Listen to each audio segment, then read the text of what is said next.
Okay, so you thought it was essential to put on record. You go to Belsen. The gates, I don't know how you entered. What did you see? And I'd like you to think about in terms of film. Did you think in terms of what we could film or what? I kept a completely open mind because long experience of life and filming has taught me that it's never any good making up your mind beforehand over something that you know nothing whatever about. I go there completely with an open mind, knowing that as a phenomenon it's very important. And I took with me two people, one with a cine camera, one with a still camera, two people who I knew to be good and would be dedicated and would understand how vital it was to get a good report, both cine and still, of Belsen. And when we got there, we looked around, horrified by what we saw. And I got them, I said, look, you must stay here for a week, 2 weeks, whatever you feel is necessary to get a complete coverage of it. Get it as it is now. Then maybe things are going to change over the next 1, 2 weeks or whatever. They're bound to change. Make sure that what is happening in Belsen is understood, is there for everybody to see.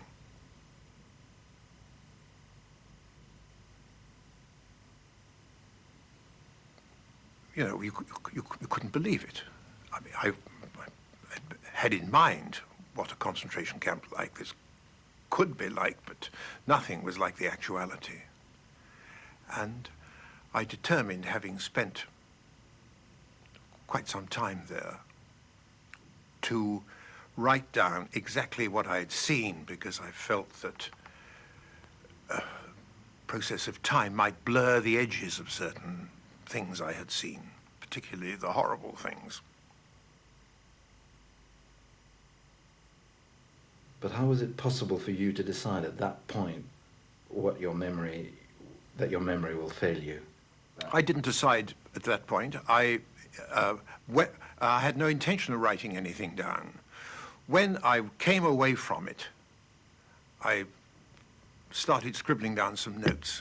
And when I got back to my billet, my headquarters, I immediately sat down and started to note things down, fearing that this might happen. But this was the reason I did it. I didn't go there saying, now I'm going to sit down, I'm going to see this and write something. I had no intention of doing it. I'd never done it before. But this seemed to me something that was so shattering, so terrible, that one would have to put something down on paper to get some kind of a immediate impact.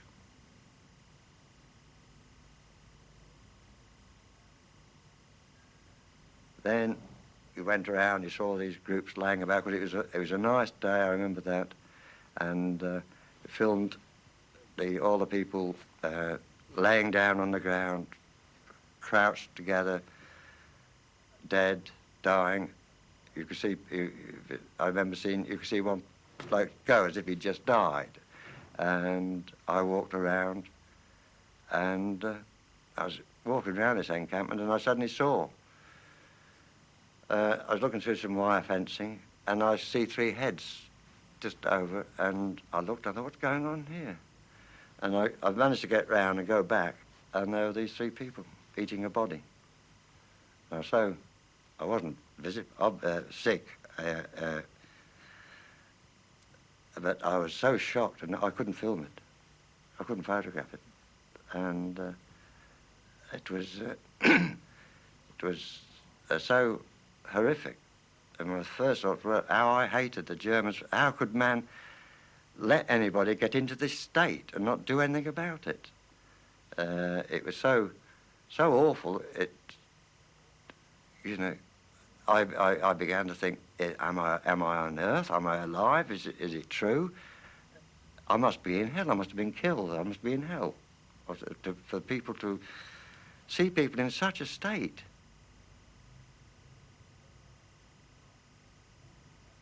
It was just a simple box that long, about that high, and about that thick. and we used to hold it like that, as in the hand, and you just panned with it, and we had a little viewfinder along the side, and you had to hand wind it like you do a clockwork toy, and for that would then run for about 30 seconds. 55 foot, just over 30 seconds it would run for.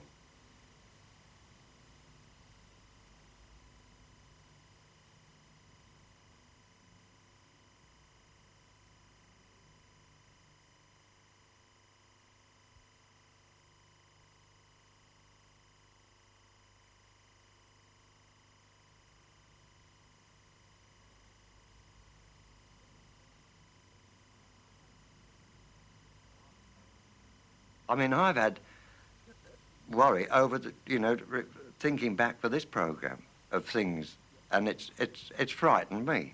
I've not been able to sleep some night because of the thoughts going in my head. I must be able to. Was I really there? Am I telling the truth? And all this has been crossing my mind, and the horror you can't talk to people about it.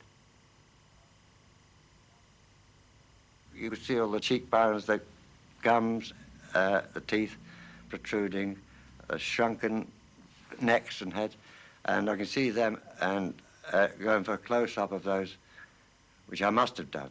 I wouldn't have been a cameraman if I hadn't. Gone in for a close-up of a face like that. I can still see. You see sort of sometimes on in films, horror films, if you like.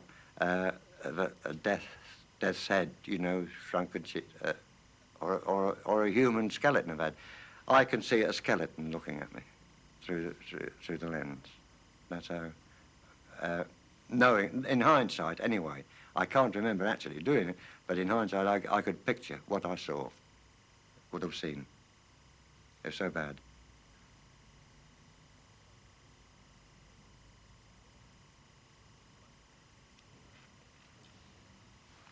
Well, I think the only thing one can say here about all this is that these are incidents here which, again, just as well I've written them down because I'd quite forgotten them, but after all this happened, 1945, 35 years ago, so it's not surprising I'd forgotten them, but these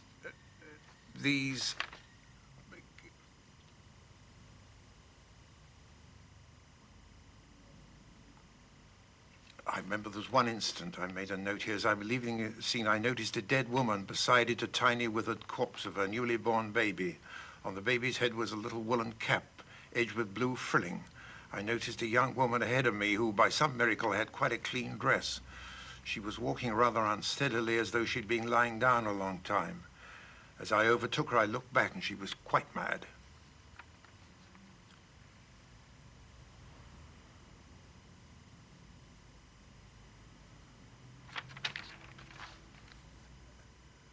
One of my officers again said he saw a woman lifting up their clothes and pick insects from their crutches. One woman came up to give him a baby, swaddled in rags in her arms, and besought him to give the little creature some milk. She had none in her breast. She fell down at his feet and kissed his boots. She got up, she put the baby in his arms and ran off. He opened the rags and looked at the baby's face. It had been dead for some days. These, you can't remember things like this, but I thought it was absolutely essential to write it down.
traveler once wrote, "In our dreams of future cities, what frightens us is what we most desire, namely to be free from the tyranny of memory, to be self-sufficient, without sense of past or future."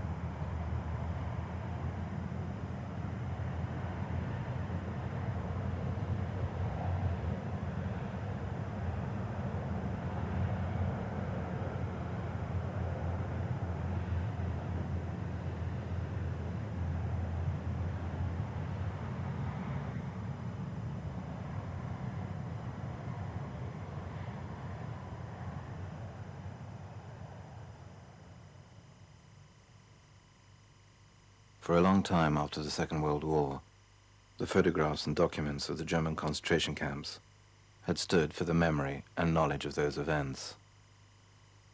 In 1978, these memories returned in the form of Holocaust, a television drama on the fate of a Jewish family in Nazi Germany. School children cried who had never known of that history. Others experienced the bitterness of weeping over images they considered unworthy of their tears. A politician recognized his first opportunity in 35 years to speak publicly about his country's guilt. Another witness felt compelled to declare, "What you have seen on the screen is not what happened there. From it you may think you know how the victims lived and died, but you cannot." A survivor of the camps had written, "People forget, and indeed things must be forgotten. For how could anyone live who cannot forget? But," he added, "from time to time, there must be someone who remembers." For some, ill-prepared to deal with the transformation of a sacred memory into a fictional melodrama, the images of Holocaust were a desecration, the betrayal of what had been considered an untouchable testimony to those events. But for others, these new reminders were the best that could be done to save these memories from the threat of oblivion. In the space of one generation, photographs and documents were judged to be no longer able to carry the weight of the events they once portrayed.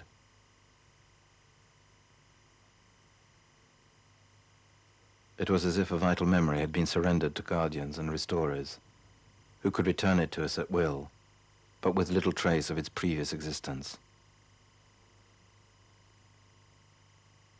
As if all that were needed to rescue lost histories was to revive them through the magical properties of once upon a time, so that now even the most recent and turbulent past could at last be turned into another country.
Soldier's Dream in France. And this one is what it really is like at night on patrol duty. Did you ever have to do anything like that? Oh, Did you ever have to do anything like this to be a sentry at night? oh yes.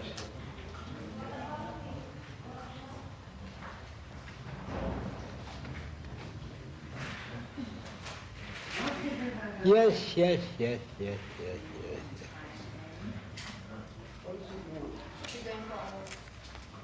yes. My dear,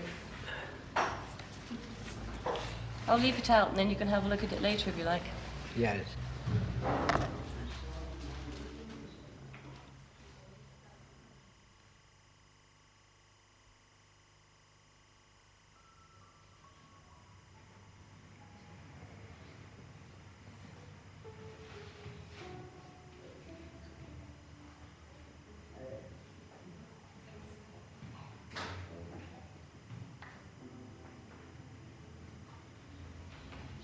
If you don't study it, you forget it. You can't help that. It's like it's something you lose.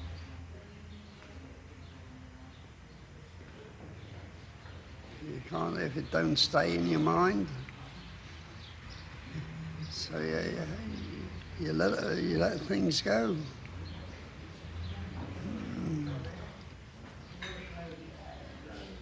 One time you used to study the thing so much that you knew it by heart. And after a number of years you forget about it, so it all goes away. You don't know what it was about, in fact.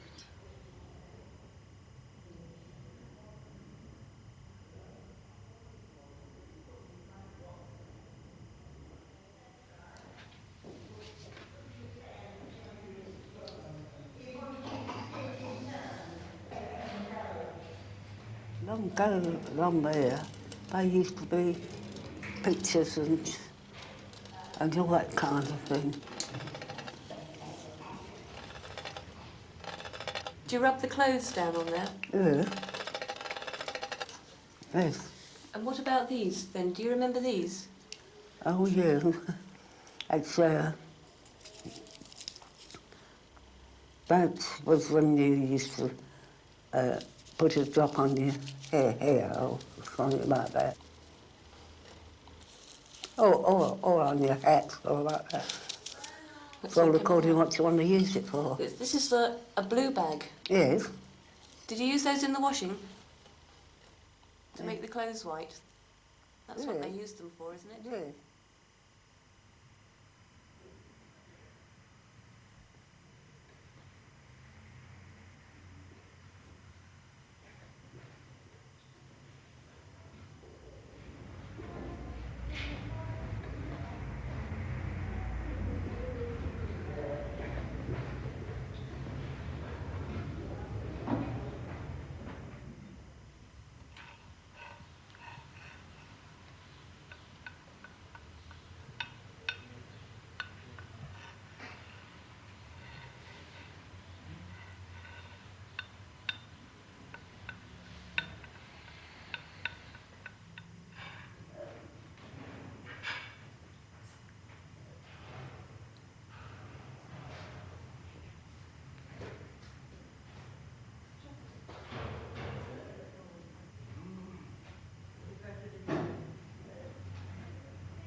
Comic hats. 4 comic hats. Did you ever do a grotto? A what? A grotto? No. No? Do you play Knock Down Ginger? Knocking down ginger, yes. Tell us how you play that. Knocking down ginger. Run round the streets. If you see a board outside that's a back a shop or a paper placard, knock it over, kick it over and run. Then you see the bloke come out of the shop and run off, yeah. Did you get caught? Oh, you got caught and a bang around the ear. Or Did you? sometimes you got a wallop in, you know. But you had to put up with that. You played in the street more then, didn't you? In the street, yeah. Did you ever tie door knockers together? Yes. That was easy. Tie a cat's tail to the door. Cat's tail? and then kick it as hard as you can. Out come the woman on the quick, undo the door. Who done this? It's a damn shame, she say. Well, you shouldn't leave your cat in the street, missus.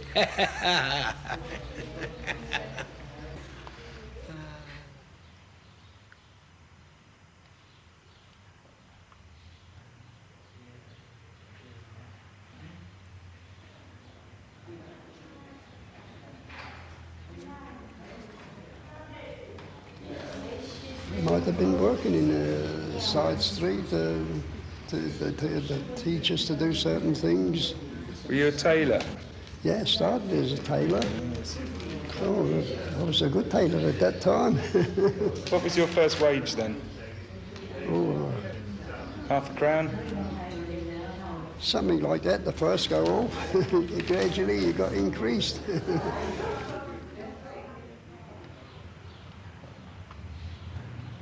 Did they call it a ringer? Yes, you What, you turned it? Yeah? yes. The mangle. Was it a mangle? Yes, it was. Did you ever get your fingers caught in it? No, I didn't, because it was a little one. It was a little one. Yes. Yes, It'd still was. hurt though, couldn't it, if you got your fingers in? Yes, you could. What about those big tubs? Did you have big tubs like that? Yes, you had to do. Yeah? Mm. Where did you get all the hot water from? You didn't have hot water on tap, did you? No. How did you get your hot water then? Well, we had to boil it up. You had to boil it all up? That must have Yes. taken a long time. Where did you boil it all up? One on them things. What things are they? Them bells. Bells? I Yes. don't think I know about those. Was it Yes. anything like this? Oh, we haven't... Did you have it in a Yes. scullery? Yes. This little. So you boiled all the water up? Mm. Even for bath time as well? Yes. had to speak to someone if they want it, take it and keep it. Hmm? I said, hey, you know, like that. Yeah. You know what that means, don't Yeah. you? Hey, hey.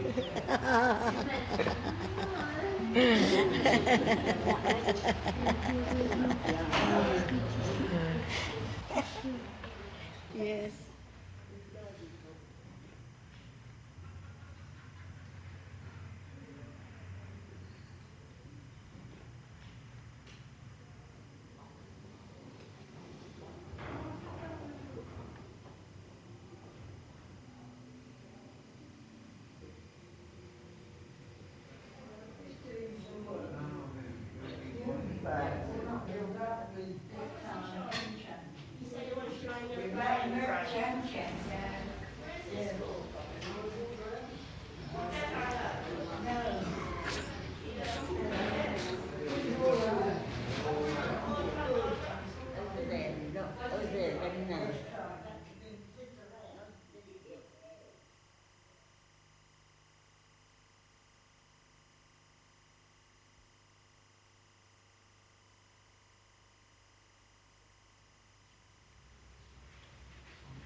Oh, I forget. So many years ago, isn't it? Blow me. Lots of the kids did Yeah, though, I'm didn't turning they? 70 now.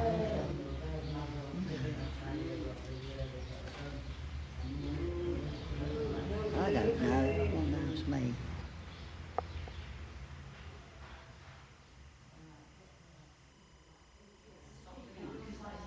Loading ships, unloading ships. Asphalt and charcoal. Load it to the blokes in the ships. Or in the barges. I've worked on ice boats. That's a very bad job, the ice boat.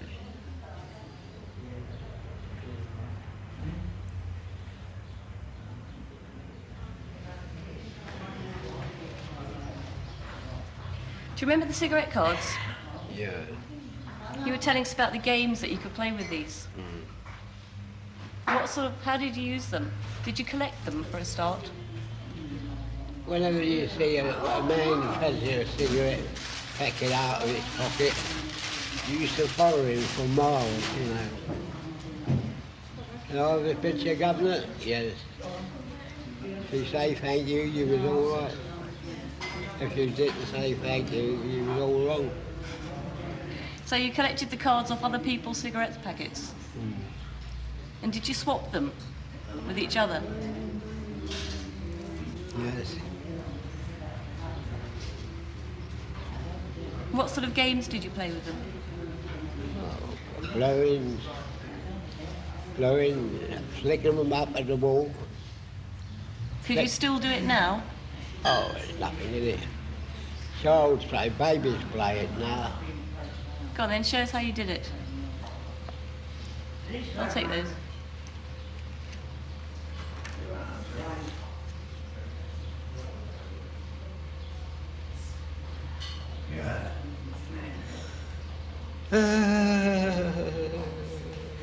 Memory is of long gone. What was that song? Memories. How does it go? Tears of long gone day. It's a very old one. Is it an old song?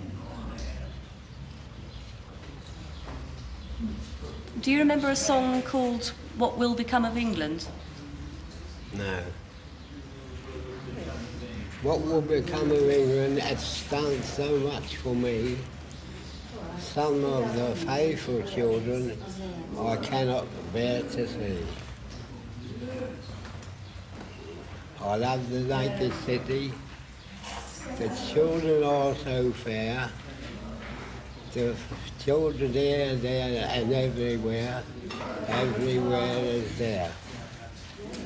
Where did that one come from? Right out of my pocket. Wasn't a music hall song, was it? Oh, no. Was it a war song? No. No.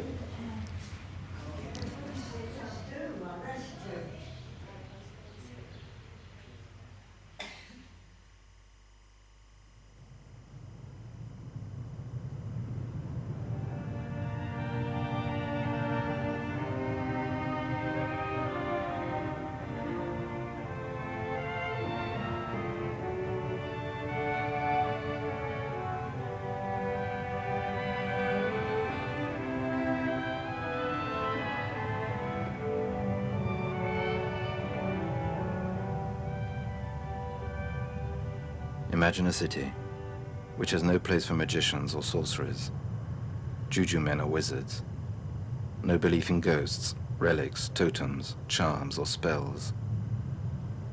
Even in that city, it would be impossible to silence the dead.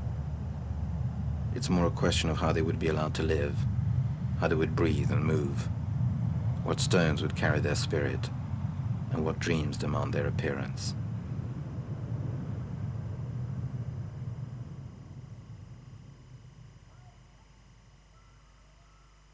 By the 8th!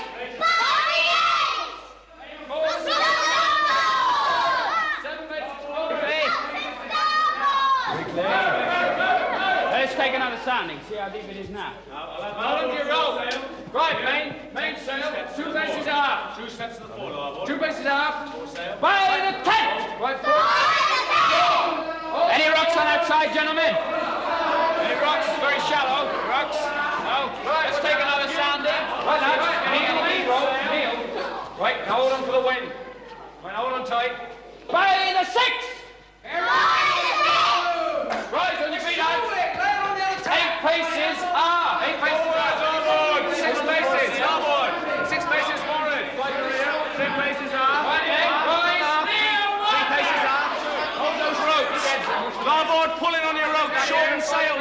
sail, shorten your sail. Shorten sail and hold. Tie up, men. Tie up. On the other side. Well then, go on, shake hands on that.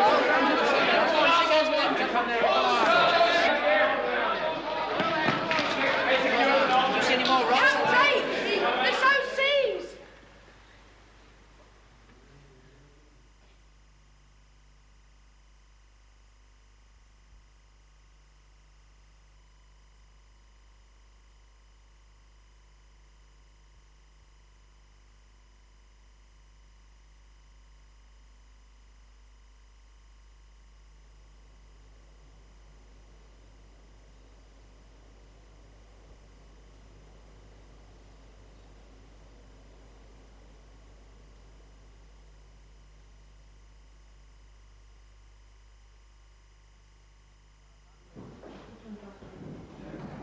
Pass the wine round. It's a fine Spanish wine. Have a sip and pass it round.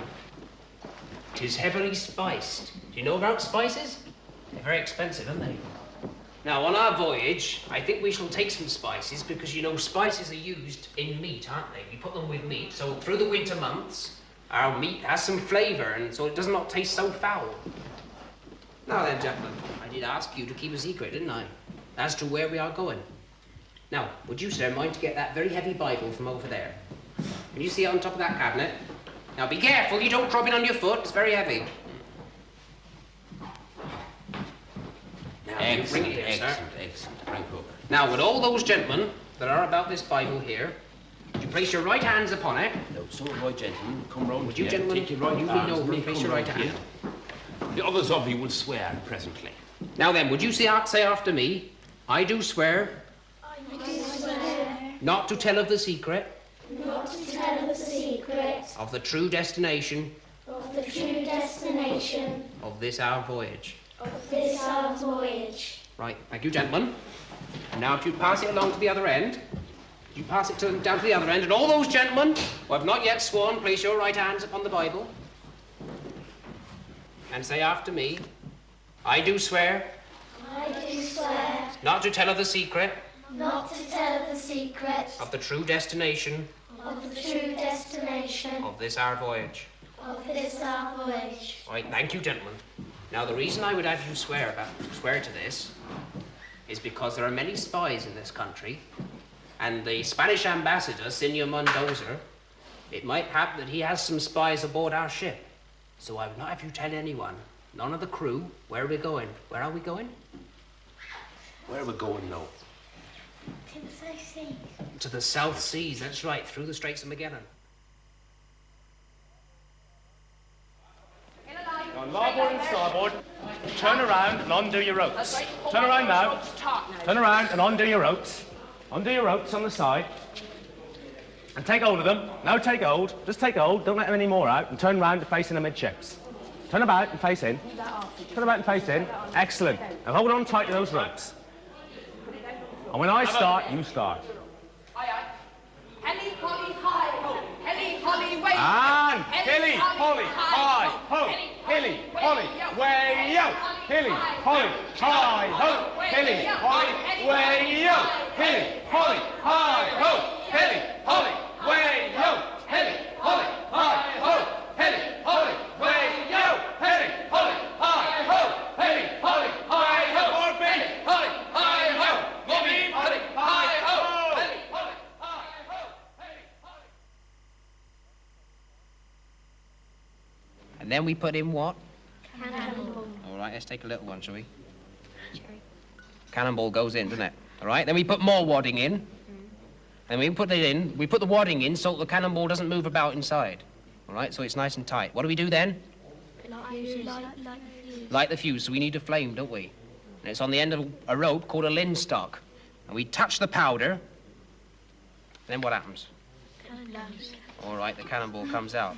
What happens to the cannon? Moves back. Aye, the cannon moves back. And we have special ropes. Do you know of them? To hold the cannon in place so it doesn't go through the side of the ship. So that's how we do it. Now, what do we want to do to the Spanish ship? Go for the sail. Go for the sails, right. Why do we want to blow an hole in the sails? So the ship stops. Now, what do you think we ought to do with the crew? The crew of the Spanish ship. Lock them up. Do we need to? No. Lock them up. Lock them up. Throw them overboard. Throw them overboard? Lock them up. Use them as slaves. Do you think they'd work for us? No. Put them in chains. Aye, well, we could do all those things. Sometimes we just set them adrift in their boat. Make sure the sails don't work very well for them so they can't catch us up, see? Yeah. Or we might kill them, just depends.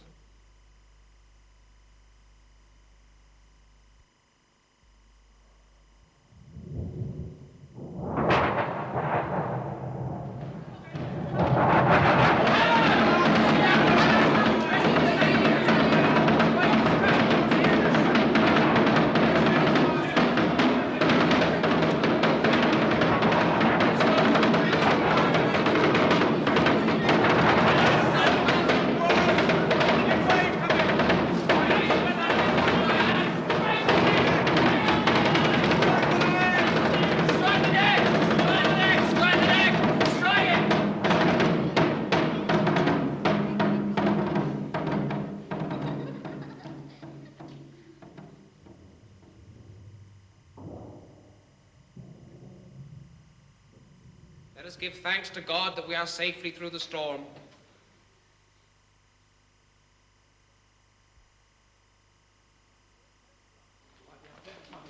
Master Moon, set up the block. I can.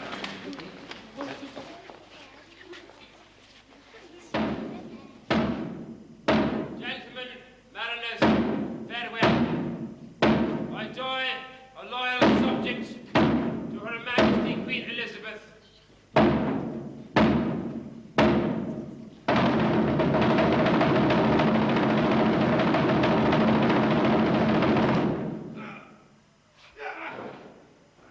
Lo, there is an end of traitors. Now come you into the middle. Sit you down. Sit down, gentlemen. Now, I'm a very bad speaker, for my upbringing was not in learning. But what I say to you now, I'd have every man take good note. We have had such mutinies and discords on board this ship, it doth make me mad to hear of it. We've had argument betwixt the mariners and the gentlemen, between the gentlemen and the mariners, and I would have this stopped. For I would have the gentleman here and there to haul with the mariner, and I would have the mariner to haul with the gentleman. Let us show ourselves all to be of one company. Now, there are some among us who deserve the same fate as Doughty, but no more will die. If any of you should wish to turn for home, I will give you a small craft in which you may sail, but you had best not come anywhere near this ship, or I will send you to the bottom of the ocean. And now there is something I have not yet told you. I have here a seal of Her Majesty the Queen. This is my commission to set sail from her. She did give this to me, and she did say, Francis, if any man raises his sword in anger against you, he raises his sword in anger against me, the Queen.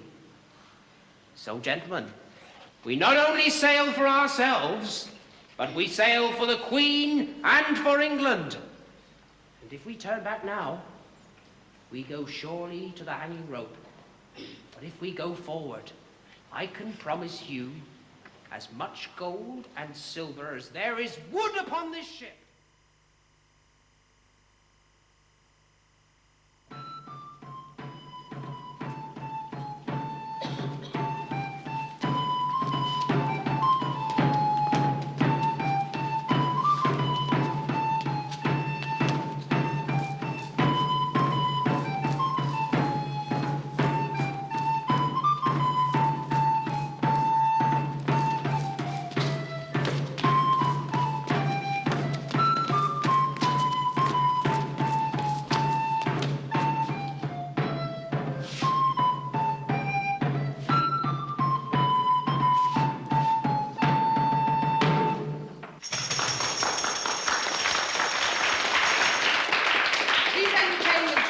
Have pleased us well, Captain Drake.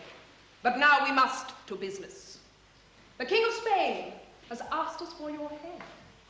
And we have brought our gilt-edged sword to strike it off. You, sir, bring me on sword. Let me take it from its scabbard. You see what a fine and noble blade this is. Methinks 'twould be a shame to rust it with your captain's blood, and therefore we have devised another use for it. Kneel, Captain Drake. Your men will be your jury. Stand aside. You mariners, you gentlemen, you have sailed around the world with this man. Tell me, is he brave? Yes. Is he bold? Yes. Do you consider him worthy of some reward? Yes. In that case, he shall have it. You, sir, step forward. Take this sword, grip it tightly in both hands. Now stand in front of your captain. First touch him lightly upon this shoulder, and then upon this one. There. Arise, Sir Francis Drake.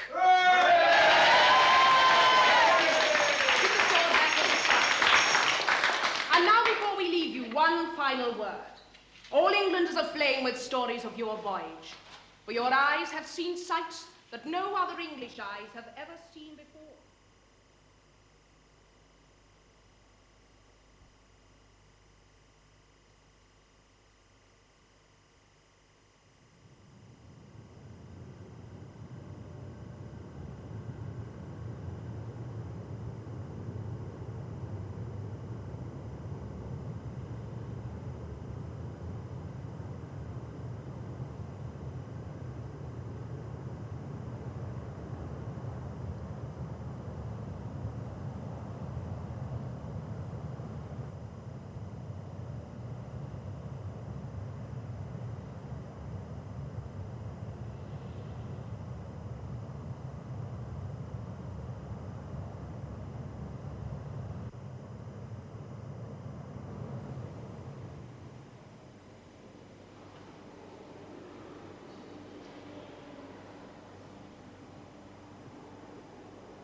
Imagine a city where the past is past and the time always now, but where the thought of any memory being lost is as much a cause for alarm as a memory being allowed to disrupt the city's daily life.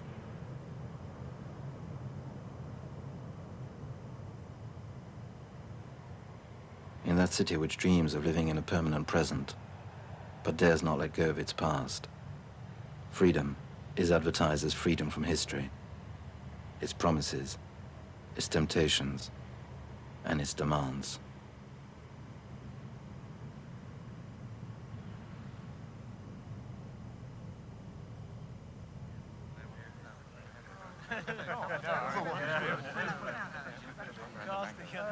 Now, of course, they're changed, but how did they remember that time? What have they gone through since? A group of middle-aged men on an airfield that's also become tired, overgrown, and very, very quiet. Some balding, some putting on weight. A few have made their fortunes or gone to live abroad. Others are disillusioned. The wild ones are now sedate, the quiet ones even quieter, as they recreate for us a moment from their youth. But still, of course, the CO takes command. Not here. I'm here, Bob's not here, Ken's here, Jones and Snell are not here, Stefan is here. Then in the front row, we've got two of us on Stanley and Ginger and could we try and drape ourselves according to this? Then Paul, where are you? I'm in front of Morph here. Yes, all right. Then I think we've got to leave a blank here for Jen. So if you could paste about there. Two of that. And then Stanley, you're about here. I don't think that. Fine. Just one all this way, please.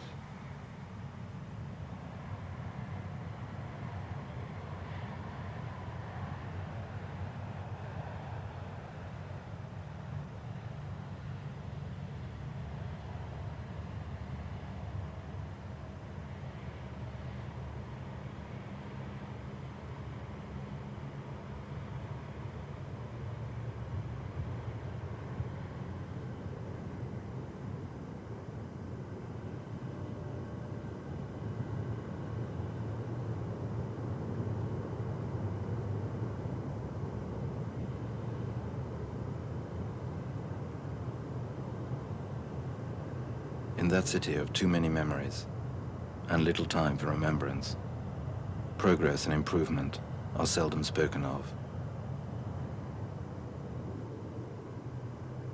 Instead, in its streets, it is said continuously, things can only get worse. Fear of the future and the fear of things forgotten go together well in this city, where beside written commands never to forget, memories can disappear as easily as a breath.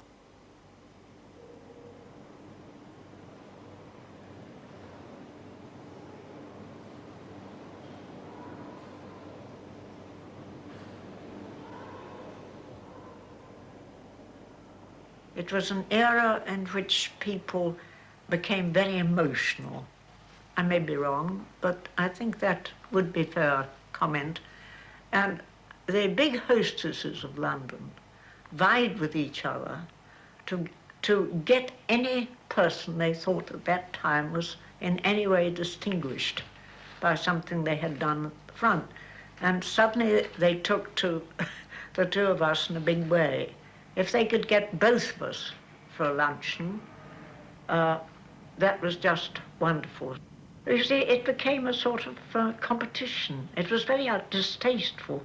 I thought it was a horrible thing myself. In fact, I was so done, I think they found me singularly uninteresting because I wouldn't talk.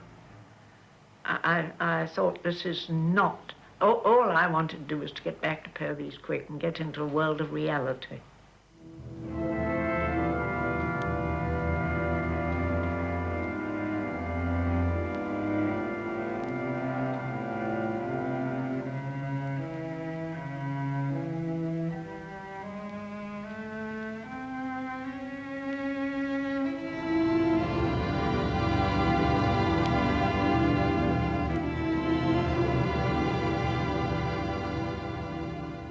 For 3 years, the Belgian army had manned the line at Pervyse on their own.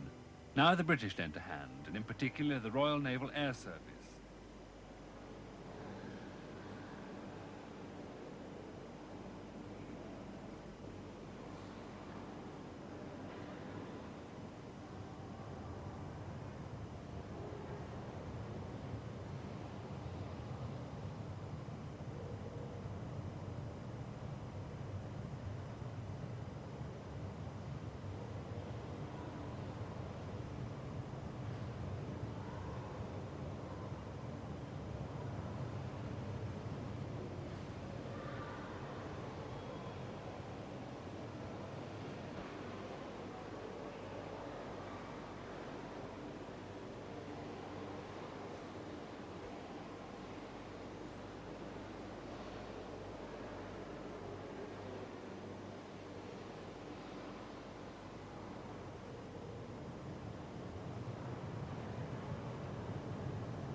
Tonight, when we honor the toast to Nelson's immortal memory, honoring also the officers and men whom he led to victory, let us resolve that we shall never allow the Nelson tradition to be used as an excuse for lack of initiative, for timidity, or for fear of that great adventure which is the new age that now confronts us. If we are really to honor the tradition that he bequeathed to us, in the spirit as well as in the letter, we can do so in 1955 by facing the world of thermonuclear weapons, of atomic-powered submarines and guided missiles, and new conditions of service for our sailors in the same spirit as Nelson faced his world 150 years ago. In the very hall where his body rested after Trafalgar, I now ask Your Majesty, Your Royal Highness, Your Lordships, ladies and gentlemen, to rise and honor the traditional naval toast to the immortal memory of our great Lord Nelson.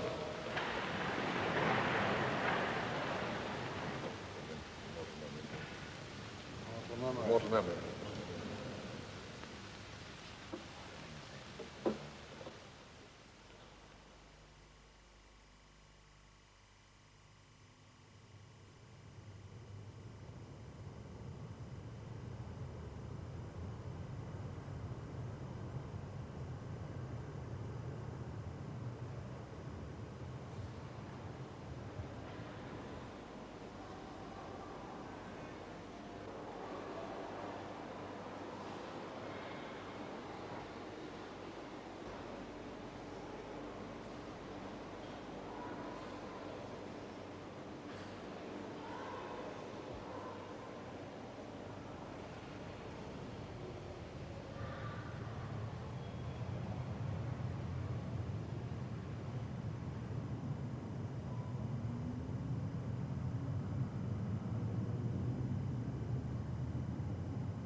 It might be thought that because the city's inhabitants have resigned themselves to living in a permanent present, and yet are unable to overcome their fear of forgetting, they would have to live with a constant sense of loss. But this strange museum, open all night, and with attendants in every room, beams its maps so perfectly that the citizens can dream themselves away from their predicament, knowing that nothing has been lost.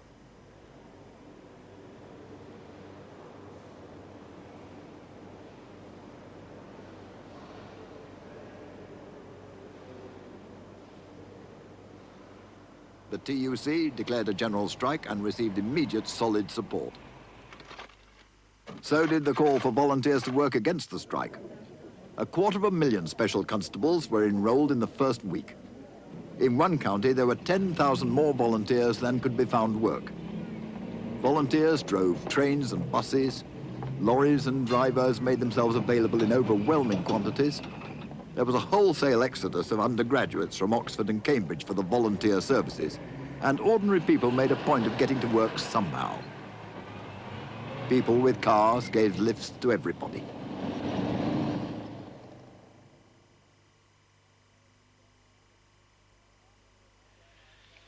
At 10:30, I sat before the microphones at the table waiting for the signal. The tiny red light that would bring the ears of the whole world into that little room. My voice would carry to the ends of the earth. 1,000 million people were there to hear what the man standing beside me was about to say. I thought with quiet satisfaction of the vast and flawless efficiency of the organization behind the now dull circle of glass. The engineers next door, the dull circle of glass was where the red light was to appear. Right, sir. The engineers next door, the control room at headquarters with its innumerable circuits, panels, distributing boards, switches, plugs, and lights. All the regional and empire control rooms and transmitters, all the aerials with their carrier waves vibrating through the infinities of ether, all the links with control rooms and transmitters in 1,000 centers overseas, especially the BBC engineers in utter competence at their post. Windsor Castle, His Royal Highness the Prince Edward. Well, that was a fantastic moment, wasn't it, for you? And yet, you know what I'm thinking? After all, what did it all matter? It didn't matter at all, really, did it? I mean, this is what's so extraordinary about history, isn't it? That we were all in the most tremendous state over that. And yet, looking back,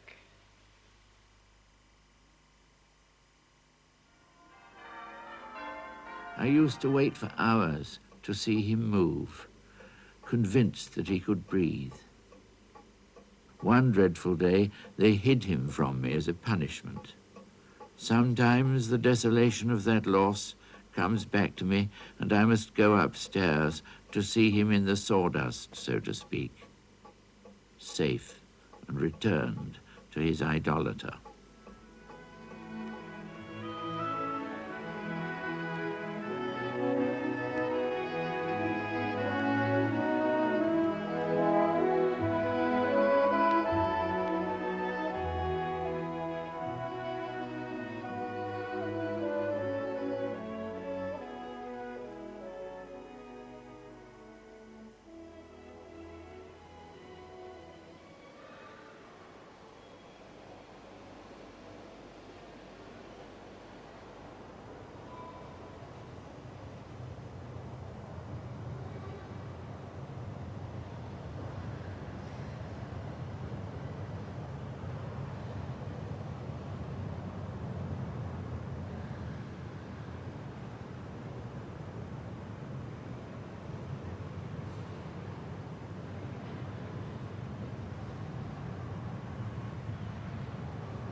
No one looks in the eyes of the few monuments that are left in that city.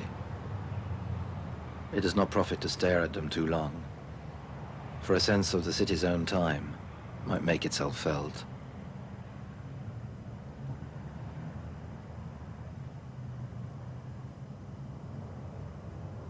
This city, by its ability to turn a moment's shadow into an instant ruin, and show the past as if it had never been forgotten, continuously obliterates the distance that lies between what is past and what is present, and in so doing, creates the fiction that it will never grow old.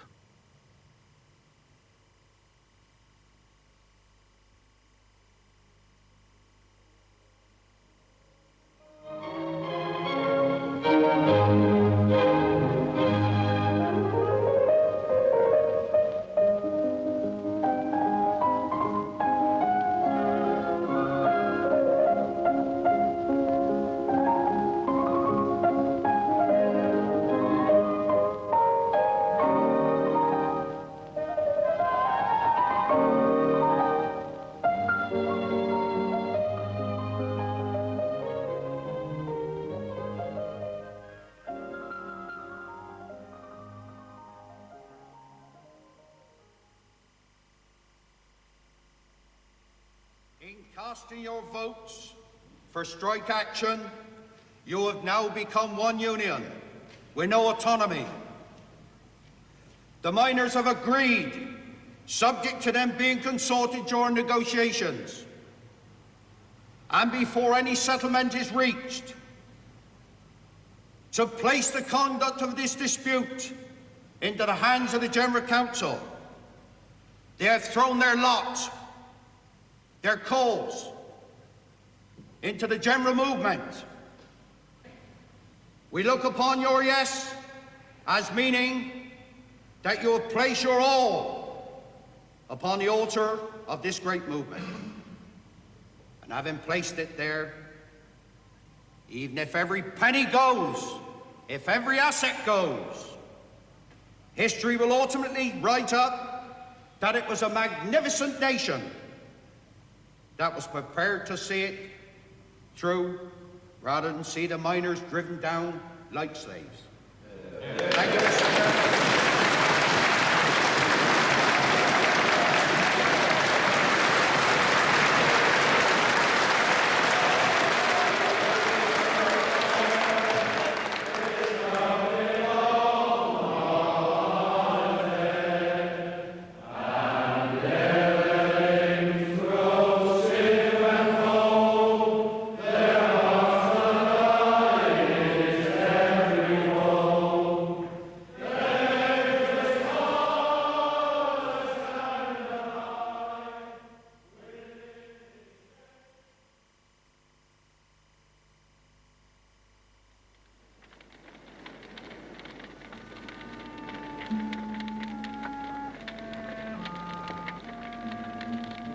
Isabel took her late husband's diaries, manuscripts, and private notebooks, and she burned them.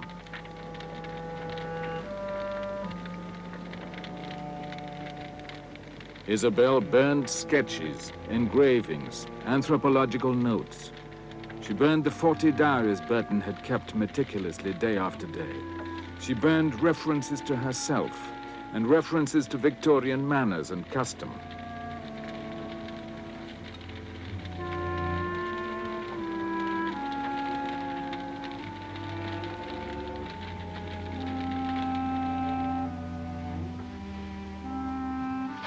Carefully, she went through his library, the drawers of his desk, through his possessions, and removed all traces she could find of his interest in the bizarre and the erotic.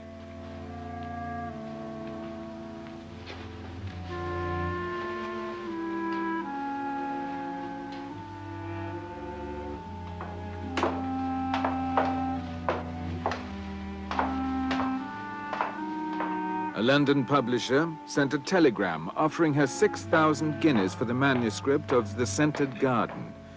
With little hesitation, she turned the offer down.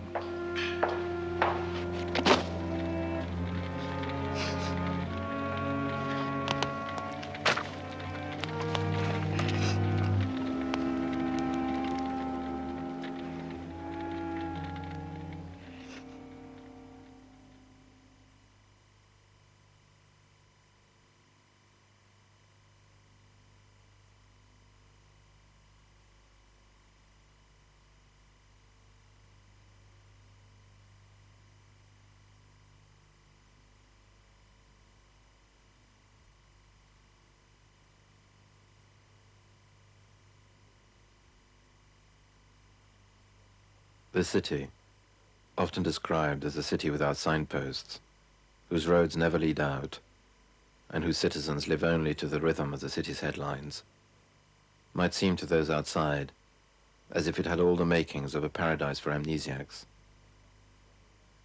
But far from being memoryless, it is the way the city acts on its memories which enables it to forget. Memories no longer have to be held on to, protected and tended. They can be stored, replaced, rejuvenated, and if need be, made to appear and be driven out again without trace, leaving habit as their sole protector.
graves. And if there have to be remembrances, let them be melted and forgotten in marble. Beyond the city walls, where there are still sites of ancient wars and old arguments, and where things forgotten still depend on the living for their survival, memories lie waiting, listening to the sounds of the day for their recall to the city.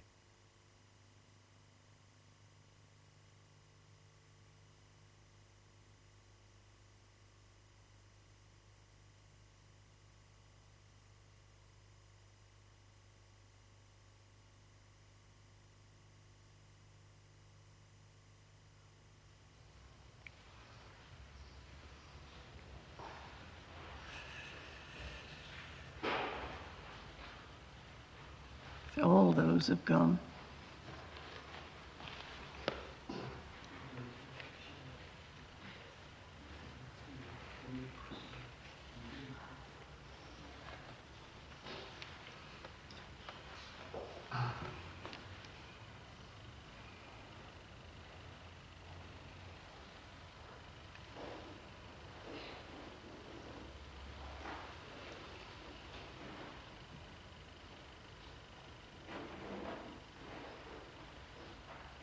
That's very, very old. It was before my time.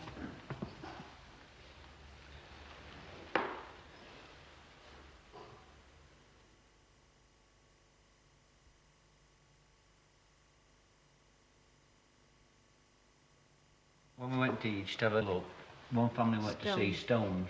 Yeah. Found them. They there. Yeah. We did find Yeah, well, them. these are involved in this as well, two brothers. But as I said, they're all flunkies. They're all gaffers men. All these are gaffers men. See, it was a day off. When this explosion occurred, they were on short time.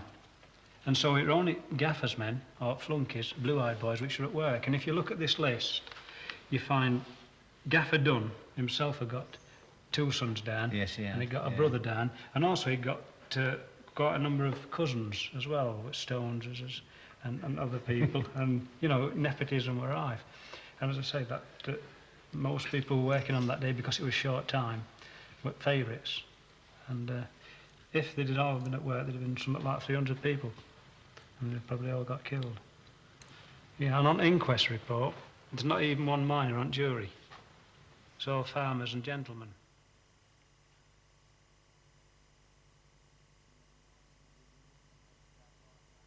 You know, when you were on your knee, you used to hack it out like that, and then it all fell down onto the floor, you know, and then you'd be shoveling as hard as you conveyor with each other, with your men. See, you're about a yard apart from men. If you got your coal out first, if you've got the yard out first, well, you go and help that man what's next to you, and then you give him a bit of hand if he's behind and if he's had some trouble. See, and that's how they used to go on years and years. But same as I say, it's a good idea to see things again what you've used before. Why is that? Why is it a good idea to do that? Well, because I mean now they don't need to use a pick nowadays. All they do is use a shovel, and they've only got the cap lamps on to do it. It's far easier now than what it was then.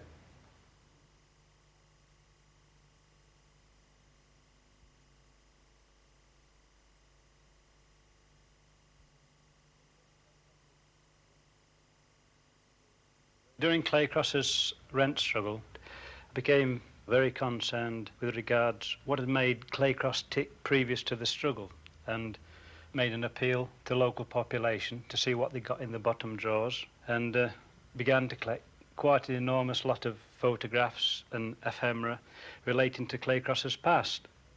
But what also concerned me was, during the rent struggle, I was also at Teacher Training College, where I did some history. And I was amazed to find that after the struggles throughout the 19th century and in the 20th century, in a particular mining community, particularly a company town, dominated absolutely and entirely by Claycross Company, who at one time owned 80% of the houses, who controlled all the economy within that particular town. Even it controlled the shopkeepers to a great extent. That there's no particular history been written about this. And people have not wanted to know, mainly because nobody's collected this and been able to transmit it. Right throughout school, if you look at school from when Claycross Company's school was first built, it was there to put people in the place, as Charles Binns said when he opened school, you know, that to teach them the relative duties of life. And they've had no introspection at all, and never been taught anything about their own past, anything about their own history. And that's why I think it's important that, you know, we need to save this, we need to redress that balance. That's him. Definitely. It's not. It is. We got it on a postcard somewhere. Ah. He went bobbing. That chap's Simon, I'm sort of thinking. Horrible. He left Lane. I really couldn't remember him. Then I was seen him on occasions when he came on holiday. So that's him, I know.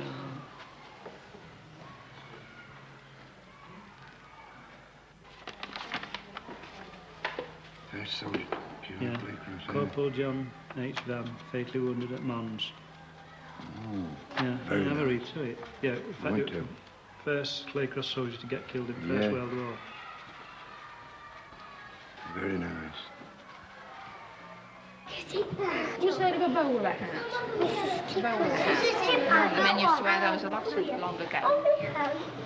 Right, let's go round the corner. I know some people like that. We've seen that wears bowler hats. You know, man? We've seen captain of the soldiers. We've seen someone with a bowler hat. This is old-fashioned pennies. Now, these are some of the houses. There's some old-fashioned pennies. Oh, we'll come round and have a look. What's this place? Farm. Looks like it. It says Kennings there. It might be Kennings. I think they sold different things in those days, didn't they? This photograph here, a company photograph, which appears, like most of them, a veneer of respectability. We see here, payday at Claycross Company's pits. Now, during this time, 1910, the butty system, that is a contract system, was very rife. And the butty, or the contractor, would take a greater proportion of the money which was not due to him, which he wasn't entitled to. And here we see the company's photograph as if they're queuing up on payday, a normal, ordinary payday, where they receive the money from the company's offices. That's not true. This photograph, again, the veneer removed, looks like an old collier displaying his celery. But what we should understand is the importance of the allotment societies, particularly when Claycross Company realised how important allotments were to the miner, when in the 1844 dispute it confiscated its potato ground because it realised the men could sustain a strike. But later on, with the formation of the allotment societies, actually tons of vegetable were got from their allotments, which helped to sustain the strike to a great length.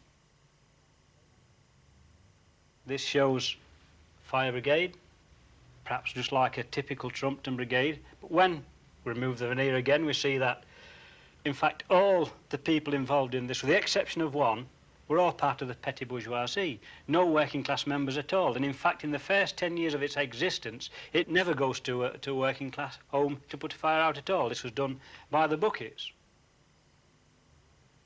And same with Claycross, with the Claycross Tunnel. You know, George Stephenson supposedly built it.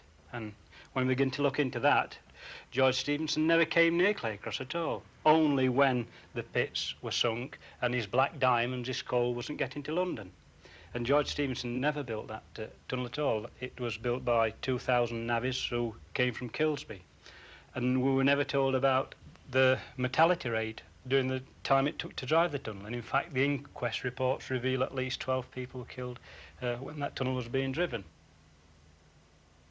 But why did you turn to the past rather than saying, well, what are we going to do about now?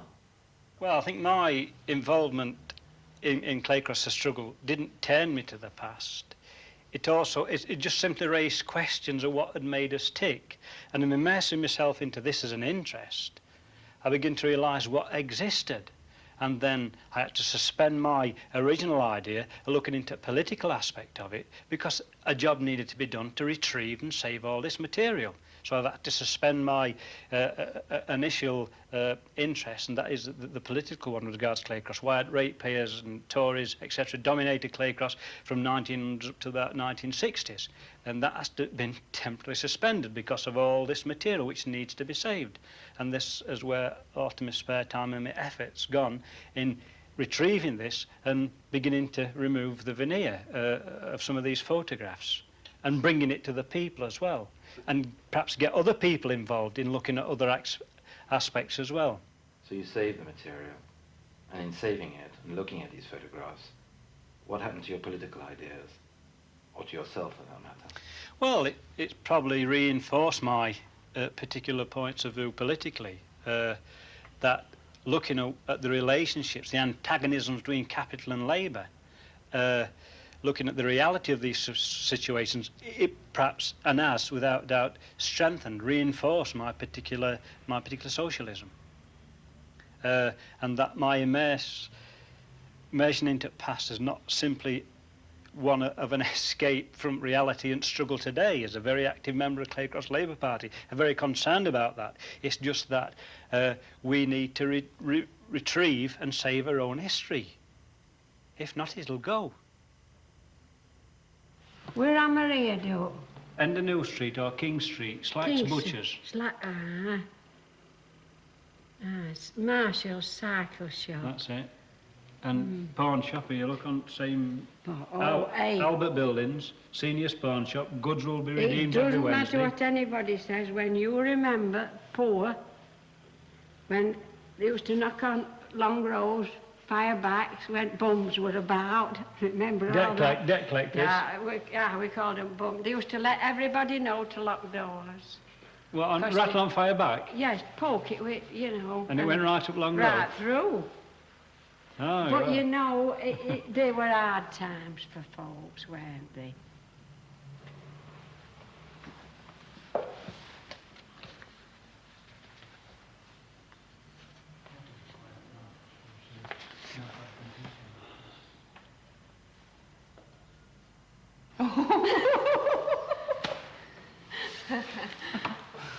Isn't that their armour? Oh, what did they have these for here?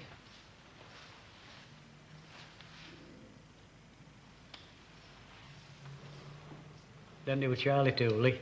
That was it next pit? That was next pit. That was number. Well, it had been number 4. Then number 5 were Bernard Witt's pit, and then top pit were Charlie Tit, and top pit number 7 were marionettes. Yeah. That was because they were little pipes, and yeah, you could. Each pipe were rammed individually, was it? Yes. You can see that, can't you? Look, that's where that rammer finishes. Yeah, that long steel bar. That's 12.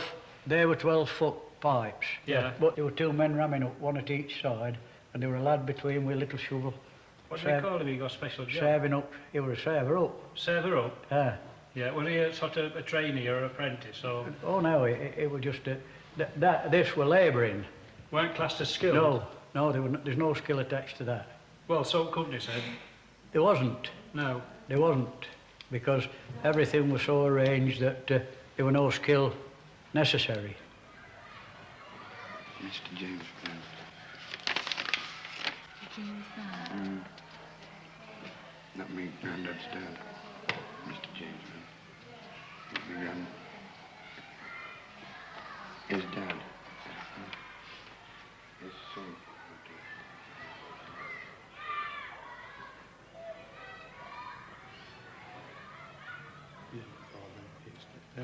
That were down at Claycross Lakes, isn't it, this pit here? That's a pit at Claycross Lakes.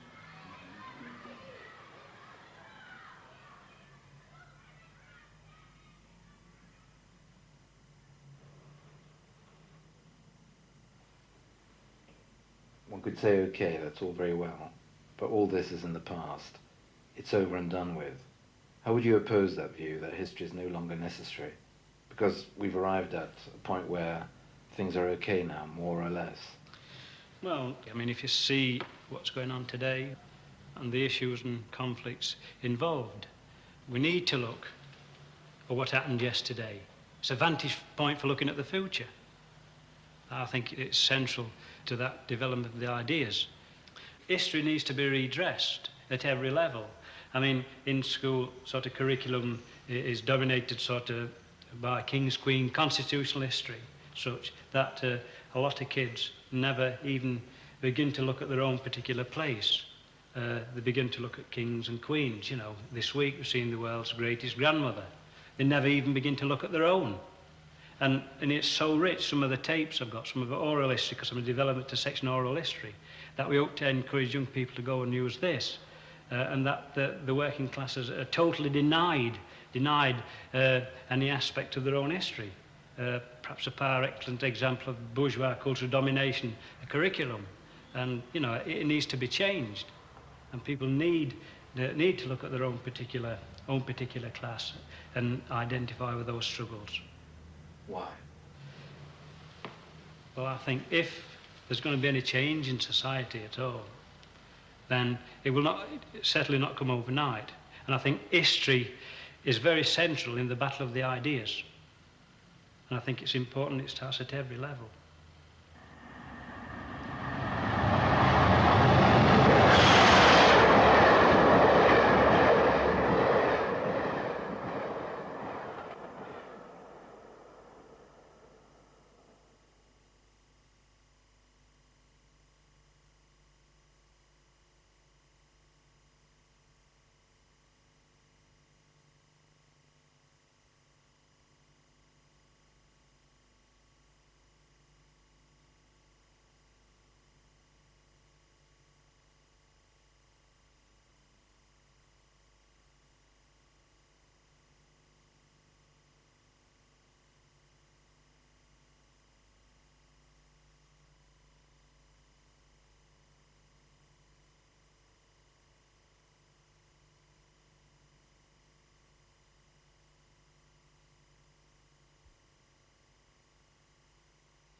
The war had been won by the new model army. The king had been executed.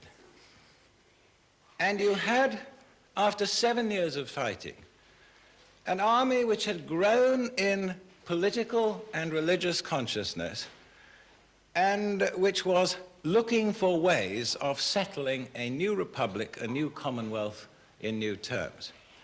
Like all historical moments, it's very complex. There are many different cross-currents.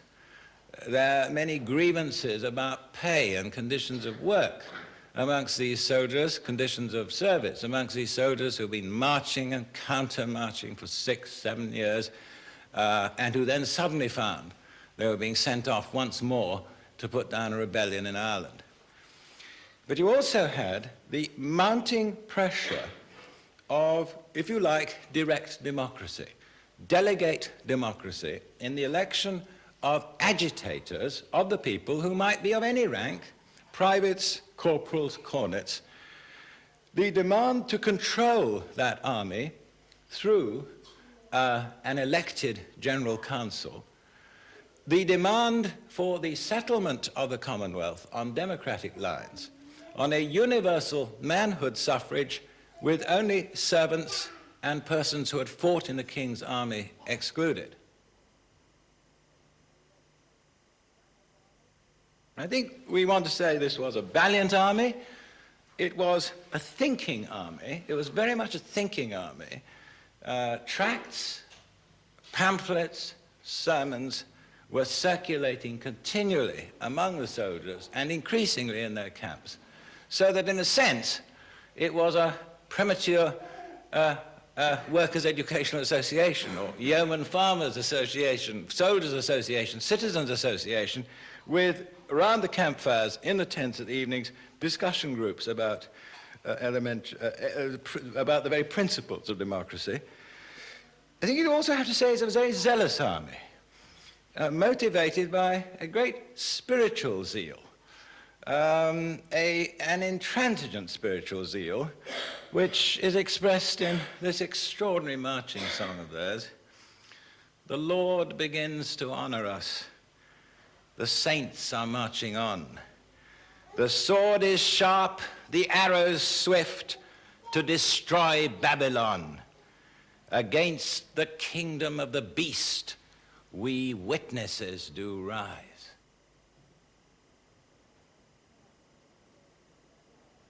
This is the time that Gerard Winstanley and Everard start practical digging, where notions of social leveling, of communal life, pressure of millennial beliefs is moving across the country. This is the time when Colonel John Lilburne, the great pamphleteer and orator of the Levellers, but who is a London man who commands that tremendous allegiance of the London citizenry and apprentices. He and his closest colleagues are thrown in prison and are awaiting trial on charges of high treason. It is this moment when, partly it is often argued, here I'm not an expert to say, partly in order to get these seditious Leveller horse out of the country, they were sent to Ireland.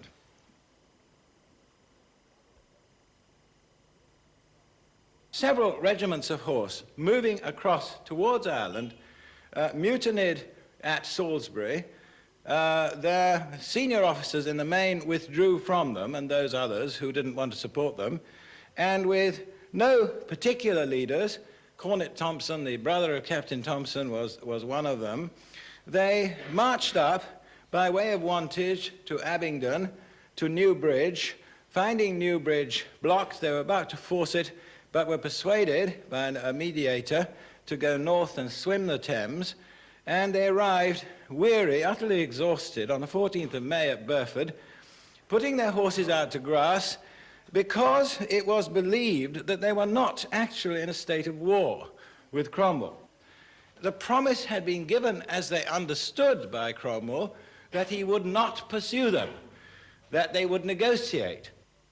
Now, this was a very critical moment for Cromwell because they were in fact sending out emissaries to other regiments with Leveller support. And with 1,000 already in arms and risen, they could very rapidly have gained support from other Leveller regiments and have virtually been in possession of the field.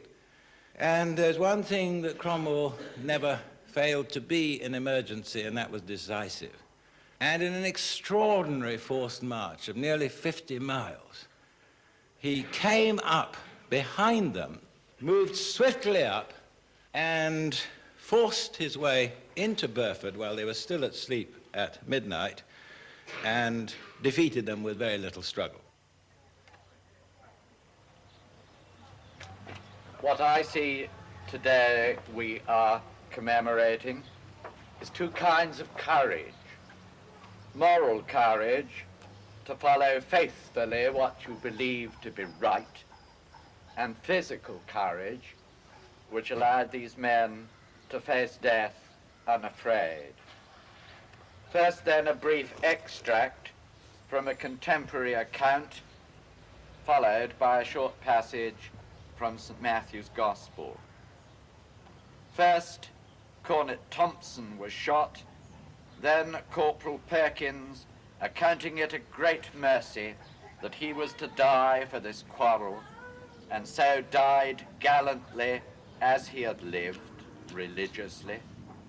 John Church stretched out his arms and bade the soldiers do their duty, looking them in the face till they gave fire upon him without the least kind of fear or terror. The words of Jesus recorded in St. Matthew's Gospel, chapter 10, verses 32 to 39. Whoever then will acknowledge me before men, I will acknowledge him before my Father in heaven. And whoever disowns me before men, I will disown him before my Father in heaven. It was only a couple of months after Burford that feeling had risen so high in London that when Colonel John Lilburne, the great Leveller spokesman, came on for trial for high treason, in an extraordinary day of drama, a London jury refused to convict him. And this against all the pressure that Cromwell and the grandees and the judges, very much the judges, could bring upon that jury. London's Guildhall, the jury returned, having been retired for an hour. Crier, John Lilburne, hold up thy hand. Clerk, what say you? Is he guilty of the treasons charged upon him, or any of them, or not guilty? Foreman, not guilty of all of them. Clerk, nor of all the treasons, or any of them that are laid to his charge? Foreman, not of all, nor of any one of them. Clerk, did he fly for the same? Foreman, no. Which no being pronounced with a loud voice, immediately the whole multitude of people in the hall, for joy of the prisoner's acquittal, gave such a loud and unanimous shout as is believed was never heard in Guildhall, which lasted for about half an hour without intermission, which made the judges for fear turn pale and hang down their heads. But the prisoner stood silent at the bar, rather more sad in his countenance than he was before. And these acclamations continued throughout the streets of London. That night, abundance of bonfires were made all up and down the streets. One of that small but critically important series of political trials in which the jury stood between power, law, judges, and the Englishman's or woman's sense of justice.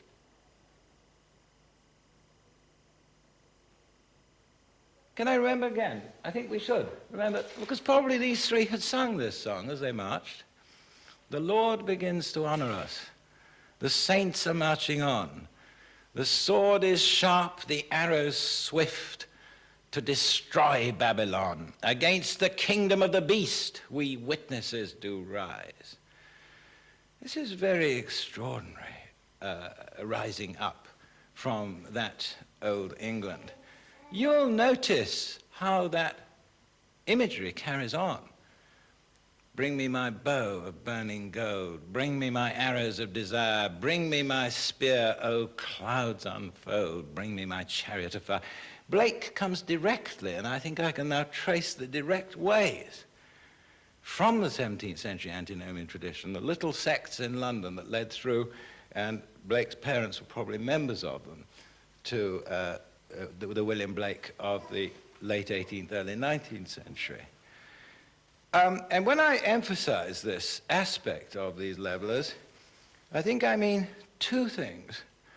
They felt they were in a spiritual contest with the beast, and they had an extraordinary sense of the autonomy of their own judgment and spiritual faith.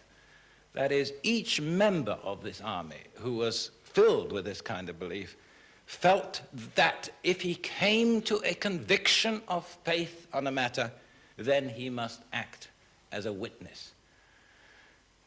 And without pressing my own views too far, I think the kingdom of the beast is perhaps stronger at the end of the 20th century than it's ever been in the history of the world.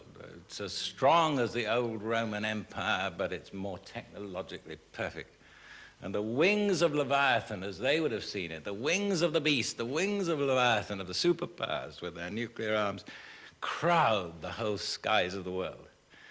And it's that kind of spirit in which the witnesses rise against the beast that I think should be transmitted by the levelers to us. Thank you very much.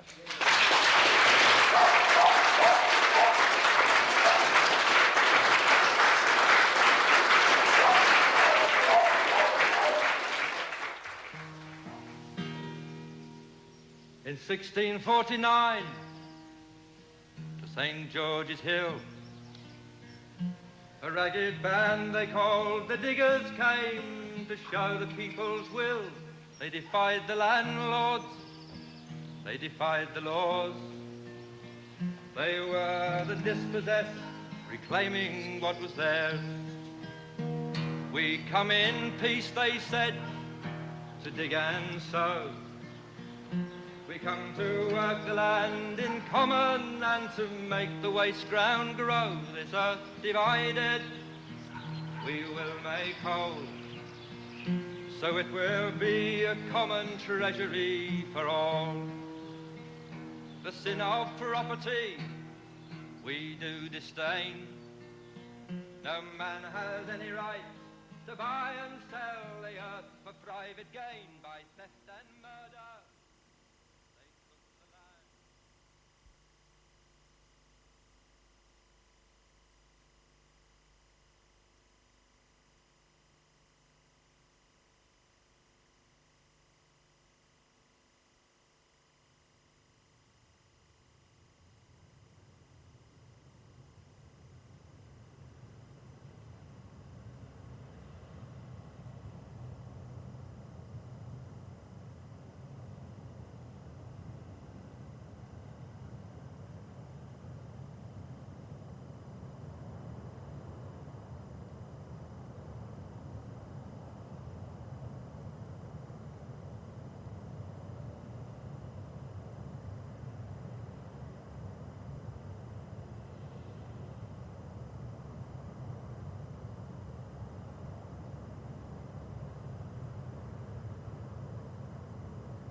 Sometimes it looks as if we can't get rid of images. Sometimes they're so present that we can't escape them. I mean, it almost seems as if we're locked into them. I don't think it's a question of a veil over our eyes when it's a memory. I mean, we've all got memories. I mean, those of us who are in the forces, there's always certain memories that happened during our days when we was in the armed forces that we remember. Otherwise, if we forget everything, we're not human beings, are we? We're cabbages. There's certain things we do remember, and we've got to remember. Things must stand out. I stood outside our house. We saw the first flying bomb that came over London. And I said to my wife at the time, they just shot a plane down. And about half a minute later, It went off in Bow. It's a memory. It's something that's always there, isn't it? It's like when your kids are born, isn't it? You've got to have memories, but you haven't got to live on memories, have you?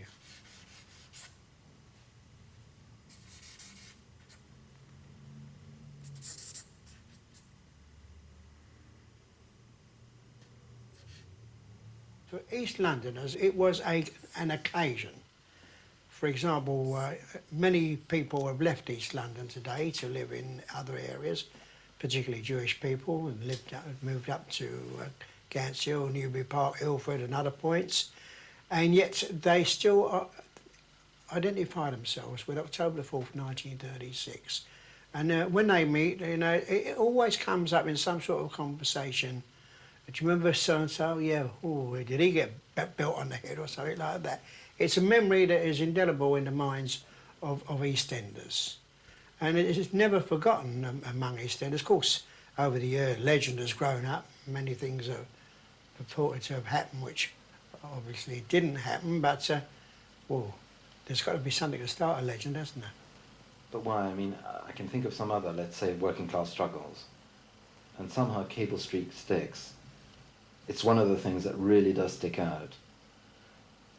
Well, I think it was an emotional period because it was at that time that the Spanish Civil War had commenced, and a sort of feeling of kinship between the people struggling against fascism in Spain and the people struggling against fascism on the streets of East London.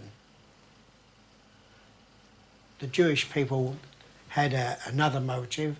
They realised what fascism was, what Hitler was intending to do and was already doing. But I think the real surprise of the day was the way in which the Irish dockers and the people who we thought we'd never get alongside us turned up on that particular day.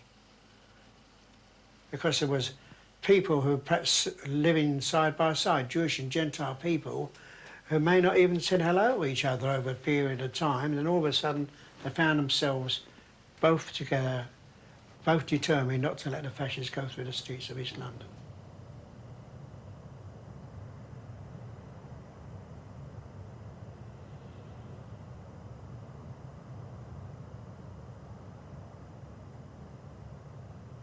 There is a cry, not back to the 30s, as if that memory is so burnt in that somehow we can only see things going in cycles.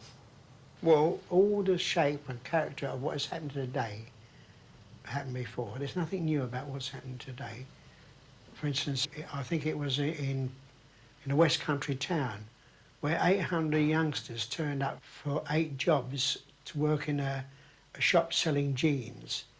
I mean, that's today. Before the war, you had 5,000 people turn up for 3 jobs outside the docks, casual labour. You people got crushed against the dock gates, asking for an opportunity to get a day's work.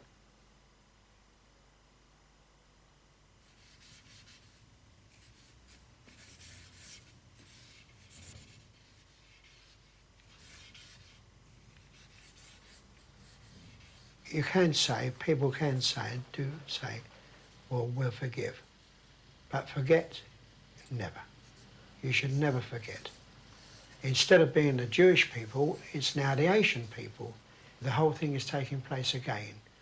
The only difference is, instead of having Levy or Cohen on the top of the shop, they've got Ali or Sabur or whatever the case may be. But the attacks upon the Asian people are carried out in the same way as the attacks upon the Jewish people were carried out at the time. There's attacks upon them, the individual attacks upon them. When they try to fight back, as they did in my day, the fascists are protected by the police. There's no change. The only thing has happened is the time has gone by.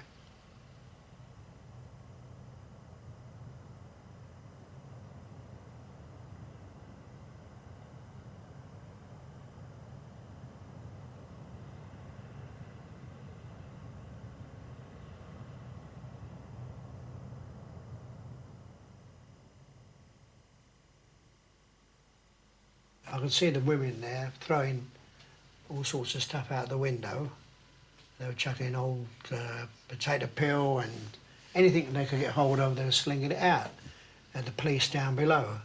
And it was at that period that the police tried to jump over the barricades, but they couldn't. And then they tried to go backwards, and they got a hail of stuff being thrown at them, hot water, anything that the women could get hold of. And they just ran into the stables and warehouses and shut the doors. Then after a while, they just came out with their hands up and surrendering. Well, whoever heard of a policeman surrendering? We just didn't know what to do, so we took their helmets and told them to shove off, and that's what happened there. Like I see at the bottom, the old rabbi, and that was another thing that was outstanding. You had these old rabbis dressed in the proper gear, you know, the old felt hat and gabardine coat, standing next to some of the Irish dockers with their grappling irons and all that. It was unbelievable. But for instance, I can imagine, you said you went a lot to the Unity Theatre, for instance. Yeah. Your admiration for street corner orators, your vision of Charlie on the lamppost, and then you met him again at the street corner meeting, I think, or you saw him in the street. You're saying that street corner meetings don't exist anymore, that we've got television, and those changes qualitatively affect how we actually look at the present. And if there is a cycle, in other words, we don't have those street corner meetings, we do have television, don't you think that those things have been so radically transformed that we can't think in the old times, maybe? I don't know, because when the issues are sharp and clear, the people know how to respond. From 1968 to 1971, the people of East London were engaged in a rent strike against the GLC. And they responded. They responded to the extent that for 3 years they fought back on their own in this borough without the support of the rest of London. Firstly, because Tower Hamlets, as it is now, has got a tradition of working class militancy. I mean, you had in Poplar, you had Lansbury, who marched the council to court and to prison. You had the dockers down at the docks here who refused to load the Jolly George in 1920, which was carrying munitions to fight against the new Soviet Republic. You had the terrific battles put up by the dockers with the dockers' tanner. You had the match girls in Poplar. All over the borough, you had a history of struggle.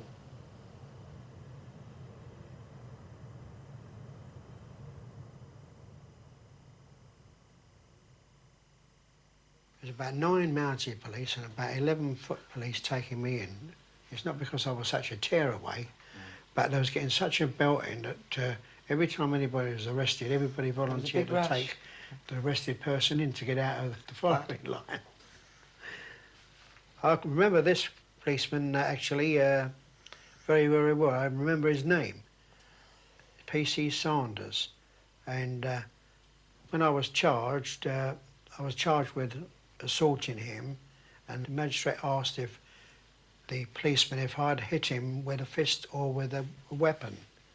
And he could have quite easily said I'd hit him with a weapon, but he didn't. And he said I punched him in the face.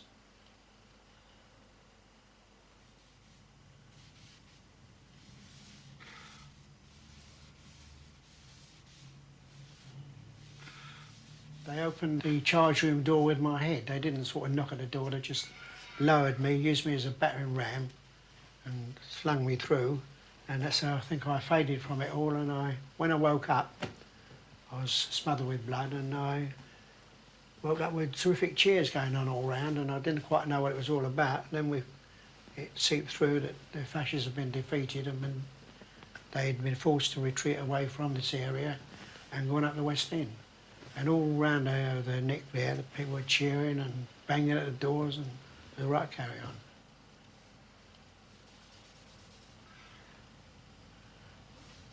Do you feel that you're ever tired of always being asked about, you know, being a witness to the 30s? Well, yes, really, because, I mean, you can't live in the past all your lives. It's nice to look back. It's nice to know that as you're getting on in years, there is something that you can remember and something you can identify yourself with, something that was in the interests of not only yourselves but of other people as well. It's always very, very nice. But if you want to live in the past, you can just shut yourself in a room and get photographs all around the wall, and a library of books of the period and leave it at that. But no, you've got to relate your own experiences to today and try to pass on what knowledge and experience you've got to pass it on to the present generation. Otherwise, what are you living for? Yesterday's